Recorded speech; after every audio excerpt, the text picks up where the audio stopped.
This is going to be a very consequential week for the Russia-Ukraine war, as the Munich Security Conference is set to begin on the 14th of this month, which I believe is Thursday. And many senior American officials are planning on going. And one of the hottest topics on this whole front is ending the Russia-Ukraine war. What is the President Trump going to do? What does Zelensky want to do? And what will President Putin do? All those things are going to be taken for center stage. And we have a great guest to try and help us untangle some of this today, because a lot of differences going on. It's Colonel Jacques Baud, retired former Swiss strategic intelligence officer and NATO officer as well. Colonel, welcome back to the show. Thank you for having me back in the show. Thank you. Well, listen, this is going to be a very consequential week. A lot of people in Europe especially are going to be gathering in Munich to try and see what the latest is on the whole bringing the war to negotiated end. Just what are you hearing from the ground there in Europe in terms of what people in Europe are thinking? Well, I think we see more and more, in fact, a divided West about the situation. And 2 years ago, it was a kind of a Western gung-ho against Russia. And today we see more and more realistic approach to the problem. I mean, even if everybody remains vehemently against Russia, there is a movement of kind of rationality, because apparently the Trump administration is ready to abandon the conflict. I mean, that's what Trump promised, and he is apparently determined to do that. And that the consequence is that the whole problem will come to the Europeans. And in fact, that's exactly what Waltz just said in an interview to NBC, where he says basically we give the baby back to the European. Now they have to sort out the solutions. And let me ask you that, because that's a little odd to me, frankly. And I've seen Keir Starmer and Mark Rutte both just less than a week ago. I think it was exactly a week ago. We're still saying that there's going to be continued support, that the UK said we're going to give more in 2025 than we have in any other year of the war. Mark Rutte said we're still going to keep going on. And yet all of this in the shadows of Trump moving closer to saying, I'm going to have this thing wrapped up in 100 days if I can. How do those two things simultaneously work together in Europe? Well, the problem is what the German used to call realpolitik, so the real politics, because at the end of the day, it's well and nice to say we'll continue to fund the conflict, but we know that up to now, all the US, in fact, funded the conflict. The Europeans participated, they contributed with some donation of equipment and things like that. But the core of the support to Ukraine was provided by the US. And if the same amount of support should be now covered by Europeans, I'm not sure they can afford it, simply. I mean, even Keir Starmer, he can claim whatever he wants, but again, I'm not familiar with the budgetary situation of the UK. But right. If I look at what you have in France, for instance, and Germany, which are the largest economies in Europe, because remember that when we talk about Europe, we are talking about, in fact, two Europes. We are talking about the old Europe, Germany, France, Italy, and those who pay for Europe. These are the net donors in the European Union. And you have the new Europe, as Donald Rumsfeld called it, which basically are the Eastern countries. And these Eastern countries, the Baltic state, Poland, Romania, Bulgaria, and so on, these are the net recipients of the fees or what the European Union has as money. Meaning that when we talk about Europe, we have two different views. We obviously have the Baltic state, the new Europe, that is vehemently against Russia and claims that we have to continue the support to Ukraine and all that, which is nice and fine. But these guys are not those who pay. They are those who receive the money. Now, those who pay, and as I said, these are the largest economy of Europe. I'm not sure they can afford it, because all of them, I mean, if I talk about Germany, France, Belgium, Italy, they all have their budgetary crisis now. So where do they will get the money, and the same amount of money that was provided by the US so far to Ukraine? I think I'm not sure. There is a point where probably Europeans have to go a little bit beyond wishful thinking. And Well, I would suggest that we probably reached that point a long time ago, but it doesn't seem to. I think it was also this past week where, and correct me if I'm wrong, but the UK announced that they were going to pick up the mantle of leadership on the so-called Ramstein meeting, which the Biden administration had been running, and nobody in the Trump team had even been talking about continuing it forward. But then you talk about leadership. So the United States was providing not just the financial leadership, but also the diplomatic heft, I guess, to make that happen. Do you think that the UK can lead a substantive new Ramstein format for Ukraine going forward? well, the Ramstein gathering, yeah, we have to remember that these are about 57 nations or so. So it's NATO plus another other nations such as Australia, New Zealand, Switzerland, and so on and so forth. And essentially, the Ramstein group is a donor club, so to say. So it happened that it was on the Ramstein base because of the logistics and all that, and it was more convenient to have that in Germany.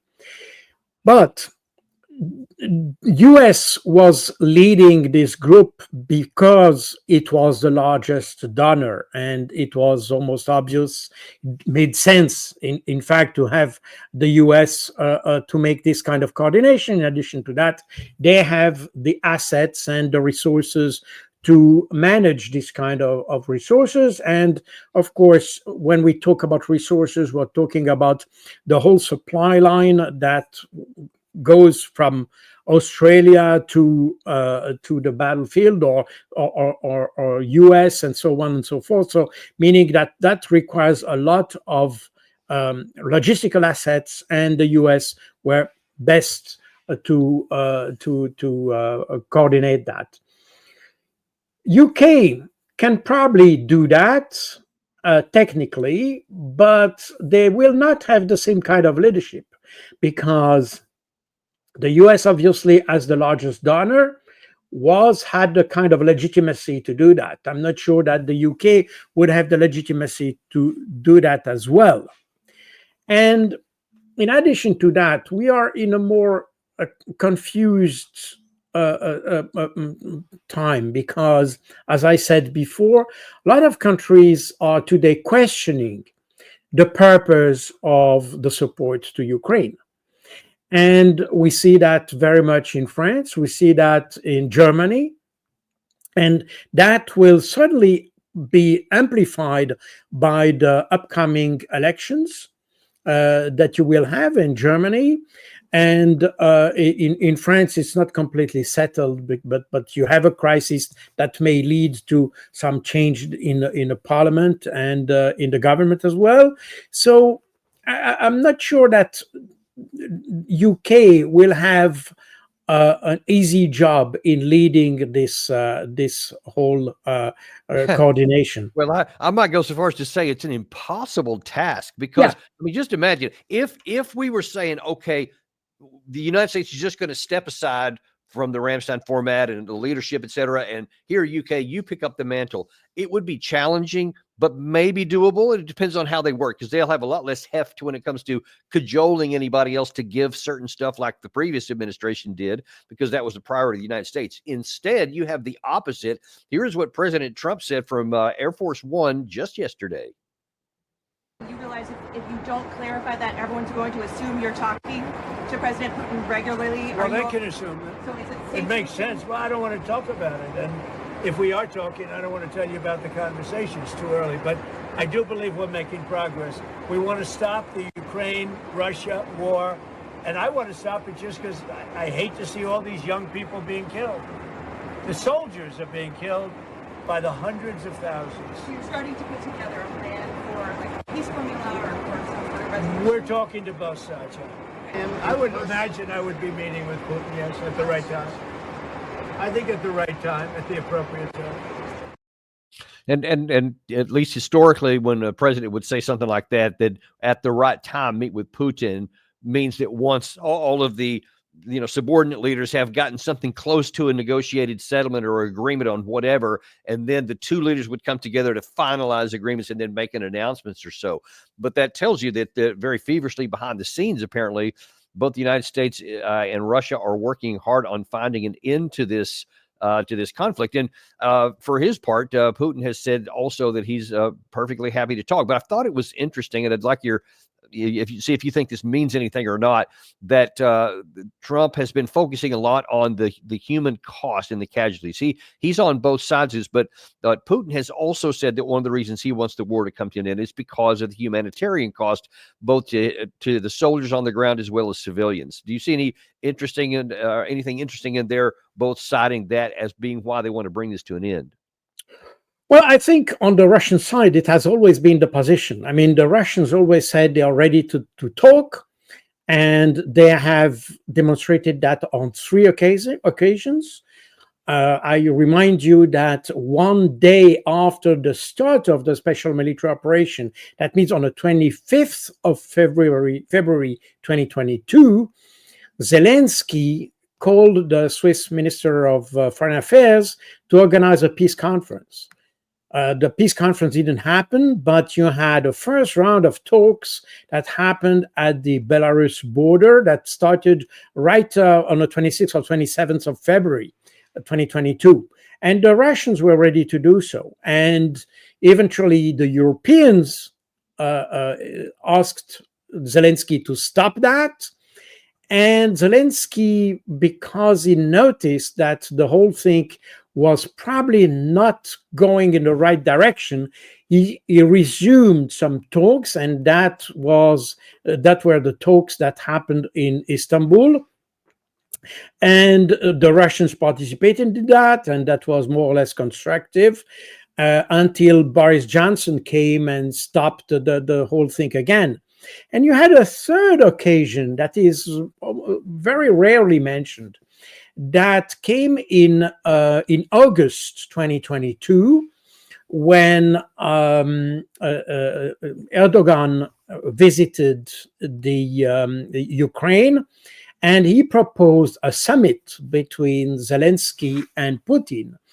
And Zelensky was agreed to do that. Putin was not very enthusiastic, but apparently after some discussion, he declared himself ready to have this summit.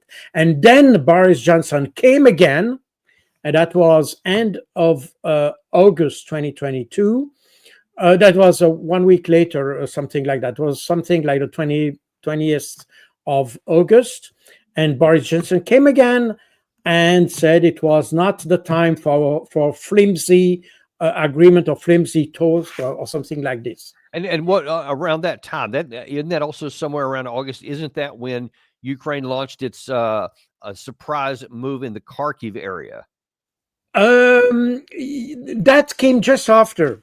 The operation came just a few that, and in fact, so that was end of August 2022, what the talks. And then in September 2022, you had this advance in the Kharkov area, which was anticipated by the Russians. They left the region days before the Ukrainians would coming, and we know because you had huge ammunition depots in the region of Balaklaya, and these huge depots that would require days to be emptied They were emptied in good order by the Russians day before. So when the Ukrainians came in, everything was empty and the Russians had abandoned. And if you read my book on Operation Z, I explain why. Because in the region of Kharkov and in the region of Kherson, that was left by the Russians just 1 month later in October, Yep. the Russians had almost no military presence. They were not prepared to fight in this region. That was totally secondary for them. So they preferred to withdraw their troops, to wait for the Ukrainians, and to welcome them with intense artillery fire. And the Ukrainians lost a lot of troops in Kharkov. And the Russians had no losses at all, because in fact, the Ukrainians came into a fire killing zone. In fact, that's what happened.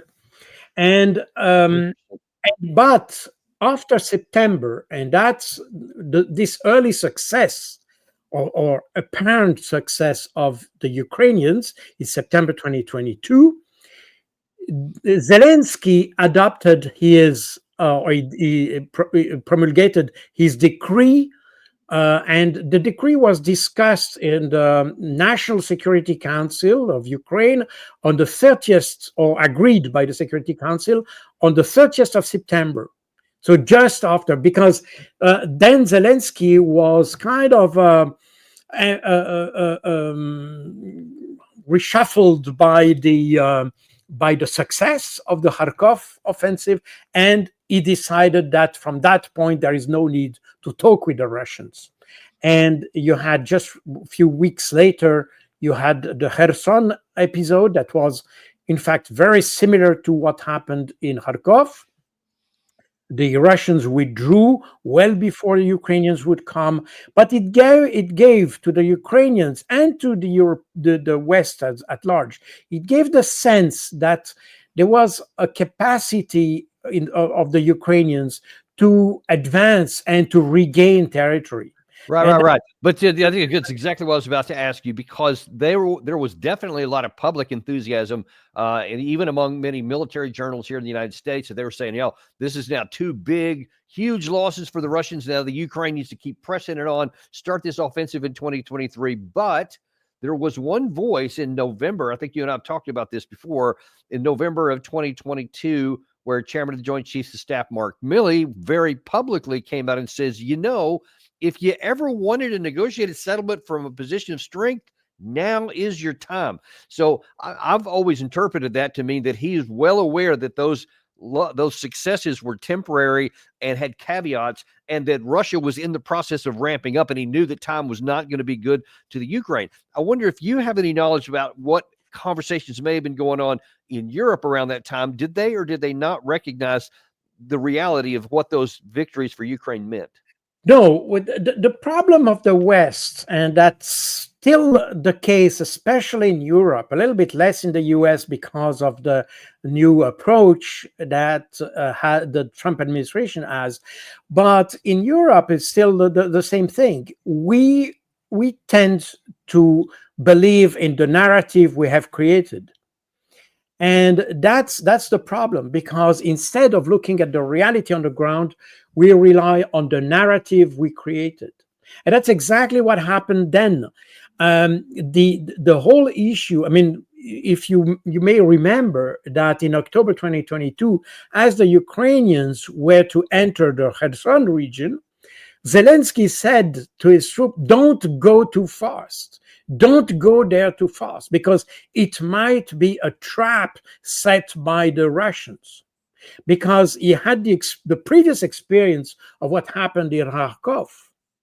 So the Russians withdrew and just waited the Ukrainians in killing zone, literally. And for that reason, the serious experts assessed that it was not a real success for the Ukrainians. I mean, it could be sold as a success, but it was, militarily speaking, it was not a success. But of course, Zelensky is a politician, And the problem, and that's the difference between the Ukrainians and the Russians. The Russians conduct the war from the general staff.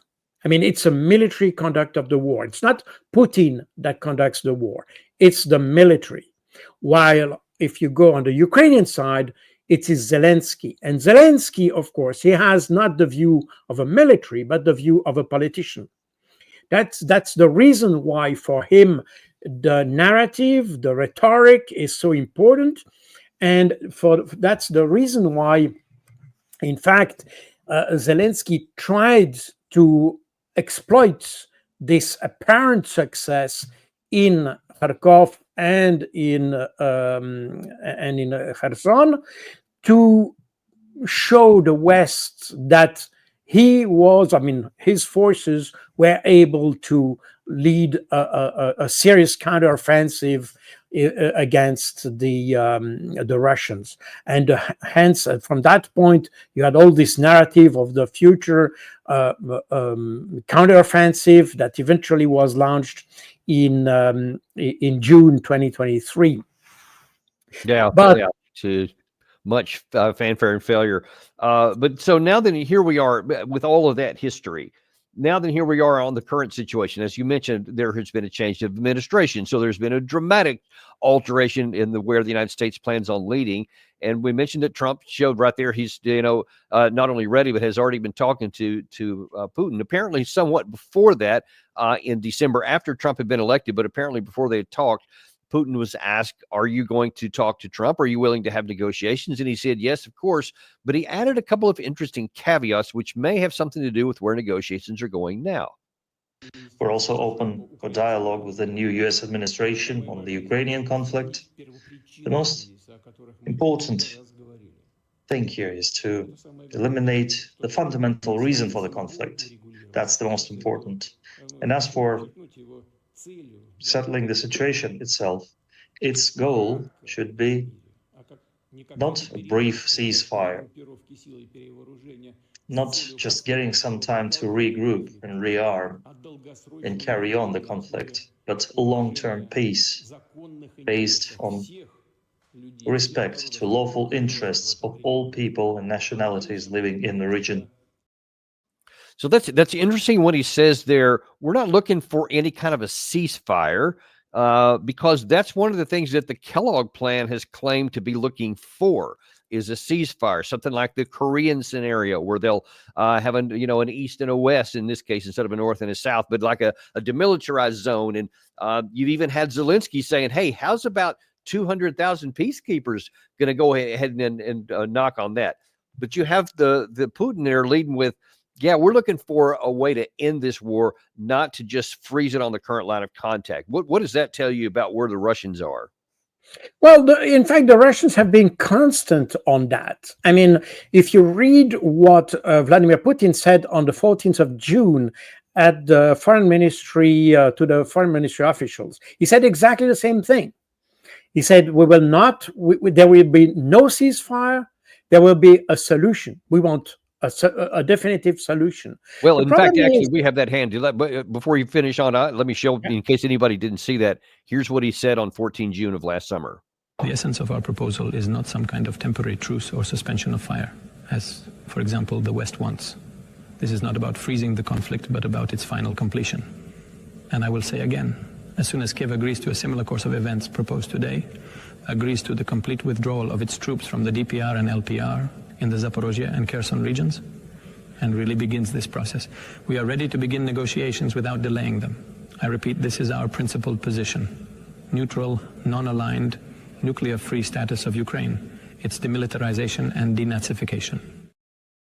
And we had, in case anybody's thinking, well, that was last June. Well, we had Sergei Ryabkov, the deputy foreign minister, today, literally hours ago before we came on the air today, said, listen, the West needs to understand that all of Putin's June 14th conditions will have to be met. So he's not even talking anything about any compromise on any of those points. Big question, do you think Russia can do that, or is this just a tough negotiating position from which they'll negotiate away from later? Well, the thing is that if you read the texts that we just heard from Vladimir Putin in June last year, if you read the full text, you will see that, in fact, the two basic conditions, which are essentially the four region, Zaporozhye, Kherson, Donetsk, and Lugansk, free from Ukrainian troops, point one. The second is the non-participation to NATO. These are not just what the Russians want to achieve. These are the precondition to enter into the negotiation, meaning that this is simply the baseline. Everything that come on top of that can be discussed probably, but not this. This is just the first, the initial step to enter the negotiation. That's why the Russians will not change their mind on that. They have said that. They have been consistent since the very beginning. I mean, if you just mentioned, we just heard Vladimir Putin mentioning its objectives. And if you compare what he said to what he said on the very first day of the military operation, that means on the 24th of February 2022, he set exactly the same objectives: demilitarization and denazification, with a priority on the protection of the population of Donbass, the Russian population of Ukraine, basically. So now let me ask you, because I think that's really important. What do you? A lot of people are saying, okay, yeah, I get it. The June 14th lines, the four oblasts, and the non-aligned status, non-nuclear status. Okay, they get that, and most in the West will stop right there. But the last two things he said on there, which you just iterated here, I think are really important, because I think that they're potentially profoundly different. The denazification and demilitarization, he added. What does that mean in your view? What does Russia mean in terms of what they think the end state will look like?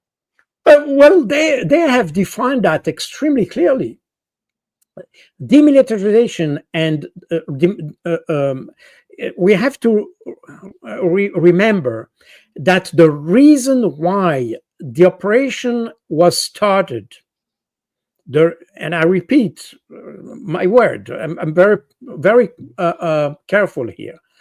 The reason why the operation started is to protect the population of the Donbass against a military threat and the threat of the paramilitaries, which are considered as neo-Nazi by the Russians. And the two words, demilitarization and denazification, which were in fact taken by Vladimir Putin from the Potsdam Declaration of 1945, those two, there were four Ds in Potsdam in 1945, namely demilitarization, denazification, democratization, and decentralization. These were the four Ds. Two of them have been taken, or let's say, yes, taken over by Putin to express the objectives: demilitarization and denazification. And why is that important? We hear quite a lot that the reason for this operation, or the Russian military operation, is because of NATO. And it's true if we consider that strategically. But this is not the formal reason why the Russians attacked. And in fact, it would not be legal to attack a country just because he wants to be member of NATO. This would not be legal. And if we look at how the Russians prepared the legal context of their offensive, you can see that it is extremely precise.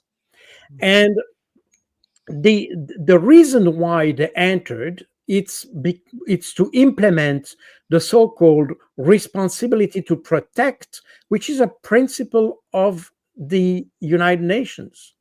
And that's why it's very important. And that's why also the Western countries, or the Western narrative, better said, never mentions the the offensive that was being prepared by the Ukrainians against the Donbass. Right. That's a key point, because that gives the legitimacy for the Russians to invoke the responsibility to protect, and therefore have a legal legitimacy, a legality to help the population of Donbass. And that's the reason why. So it's extremely both complex and very subtle. Okay, but so what does that mean then when in terms of negotiations? So let's say that maybe not Trump and Putin together, or they could be perhaps be on the phone when they're just talking. It's clear what the first part will be, where the lines are, because Putin articulated them in June last summer, so we know where the lines that Putin wants are. But then there's the issue of the denazification, demilitarization. What will Putin tell Trump that he would have to agree to in negotiations to get the war to come to an end? That's the hard part. Well, these are the objectives, and we have to also understand the Russian mind and the way they conceive and design operations. In essence, the Russians try to achieve tactical success and to convert them into operational success.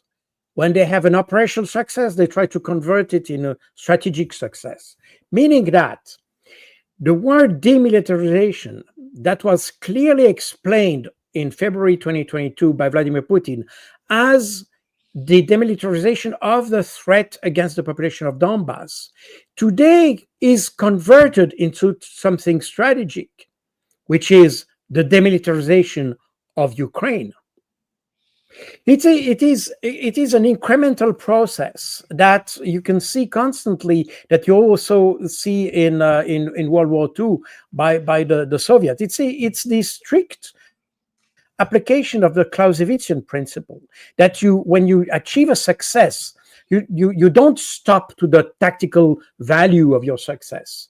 You want to have a success that has a value to achieve a higher objective. You don't attack things for the sake of attacking things. You don't have an objective you don't achieve a success for the sake of having a success.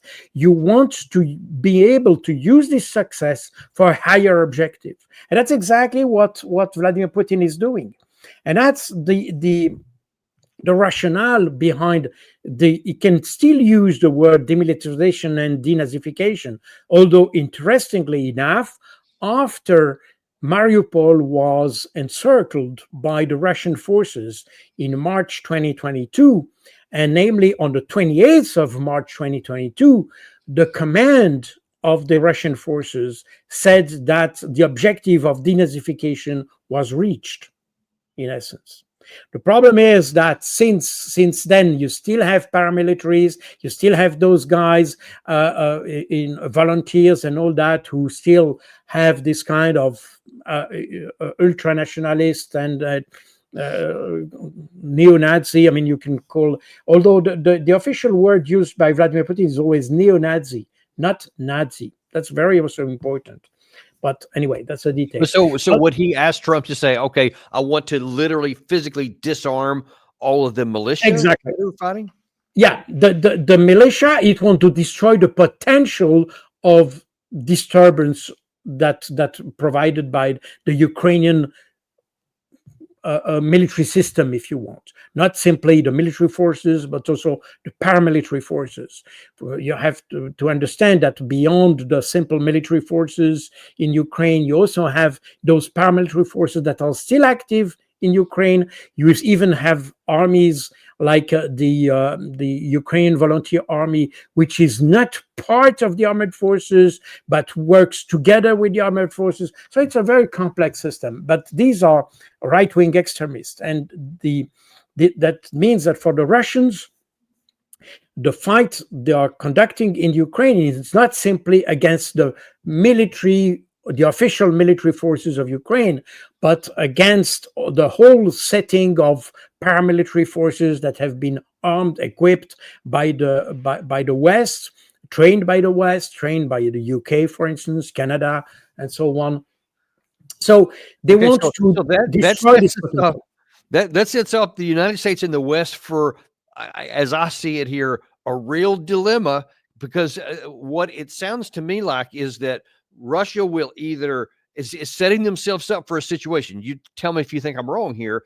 That they'll say they're either going to accomplish their strategic objectives, which you just outlined there, the demilitarization, denazification, and the June 14th administrative lines, by negotiations with Trump, which they're apparently willing to do, or that they'll seize them and accomplish them by military force. Now, many in the West say that's not really possible. You know, look how long it took Russia to get up to this point here, 3 years, and they still barely have 20-something%.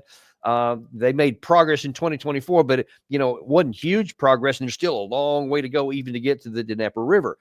But here's some interesting things. I'm going to remind people of what you talked about the last time you were on our show, that there is the potential for an actual uprising on the Ukraine side of the border in the east. That's one major thing, which I've still not seen anywhere else in the West. But then Zelensky himself eliminated another potential, very conventional threat. Yeah, well, it's important. I mean, sorry, we were supposed to play a video right there. The one. Oh, sorry. Yeah, Sure. sorry, Gary. The one about the Russian divisions.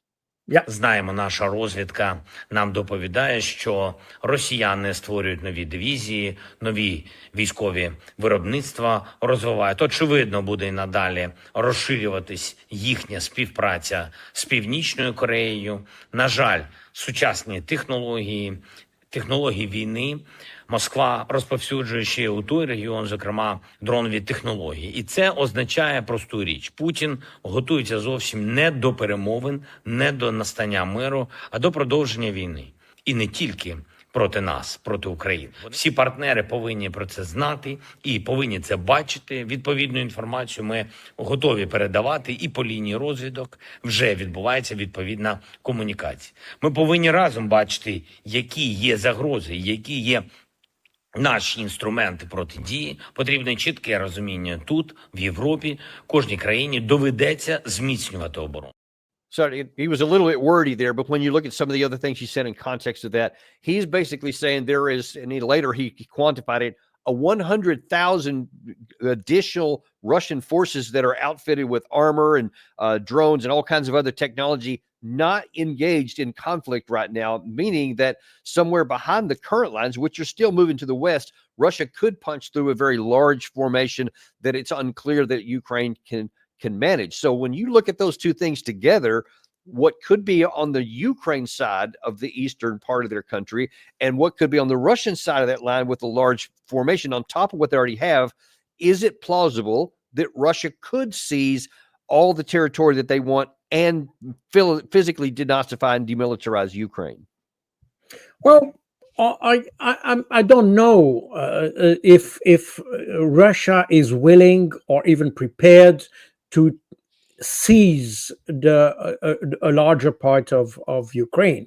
It's a possible scenario, but we have to be careful here. When Vladimir Putin says that his objective is to destroy or to demilitarize and denazify, he's talking about destroying a potential. He's not talking about taking territories. When we discuss the war, and even on all those channels that discuss the war, we tend to measure success in the number of square meters or kilometers that have been seized by the Russians. But in reality, if the objective is to destroy a potential, not to take territory, we should measure the success in the number of casualties taken by the Ukrainians, in fact. And this is a figure that we don't have. And that's a reason why, by the way, we have a lot of confusion that is created, in fact, in the West or by Ukraine, because Ukraine doesn't make public any of its casualties. I mean, the Russians don't either. But in fact, the only way to measure the success of a Russian based on the objective they have, because at the end of the day, your objective is determined by the kind of objective you have. When you say, for instance, as Milley used to say, that the objective of the Russians was to take Kiev in 3 days, and then they say, well, they didn't achieve that, so they failed. Well, but that's an objective that the Russians have never said. This is an objective that was completely created in the West. It was created with in a specific purpose, that was to say that the Russians were not effective. But the Russians have never set such an objective. Their objective is to destroy a potential. And what we see today, every day, by the way, I mean, the Ukrainians deserting, the forced recruitment, the lack of personnel, everything that Zelensky is asking the West to provide, all that demonstrates that the Russians are extremely effective. And in fact, if we look at what Zelensky asked for, we can say that the Russians achieved their objective at least 3 times, because in May-June 2022, Zelensky himself said that from that point onwards, he relied on the Western support. That means that the army he had in March or February, end of February, was in fact destroyed in May, June 2022. And from that point on, we started to see this former East or communist era material coming from Eastern countries and pouring into Ukraine, the old T-22, the old T-62, the even T-55 improved from the Czech, and so on and so forth. And this was destroyed at the end of 2022. And that's the point where Zelensky started to ask for Abrams tank, Leopard 2, and all that, because everything he received between June and December had been destroyed again. So we are now in this new phase since early 23, where the Ukrainian, and if you look at what's happening in Kursk and so on, you will see that it's all Western equipment. You don't see a former communist equipment anymore, because this is the new, and since I would say since the Kursk offensive last year, you don't even see tank anymore. You just see like MRAP vehicles and structures and things like this, etc. Yeah, because it has been destroyed. So meaning that the Russians are slowly achieving their objectives, even if you don't see that on the map. And that's why the Russians are so confident, because they know that even if they don't advance, and they will probably do that in Pokrovsk and so on, we have discussed that many times, they will certainly continue to proceed on the terrain. But it's not their objective. Their objective is to destroy the potential. And the fact that Zelensky push its units to hang on the territory, to stay on, to defend every square meter. In fact, he's working towards for the Russians to some extent. So let me ask you, and with all of that said, here in the last few minutes we have, where is that going to leave Trump? Trump's going to come in and thinking he's going to want to maybe settle for, well, he's going to want to settle for something that's close to the current line of contact, which apparently Putin has ruled out. And he's going to want a ceasefire, and he's going to want like armed neutrality for Ukraine, et cetera. And so far as I can see, Russia's going to say no to all those things. So if that's the two entry levels when they're talking, what is that going to mean on the ground? What will the Russians do, and how long might it take? Well, it's a good question, but you could have had exactly the same question in April 2022, because basically that's what they achieved in the agreement, meaning that the only problem is how do we monitor that, because the Russians have absolutely no trust vis-a-vis the West. They know that the West will take any opportunity to rearm us. So that's the reason why for the Russians it's important to destroy all the potential, because at the end of the day, and some experts have said that at the end of the day, the problem for Ukraine is that they will not have personnel anymore. Even if you have an agreement now, who they will arm, because you will have no army anymore. And a lot of people have emigrated to Europe, and apparently these guys have absolutely no intent to go back to Ukraine. Ukraine will be totally destroyed, and nobody is apparently willing to really fund the reconstruction. I mean, that's exactly what Mike Waltz just said.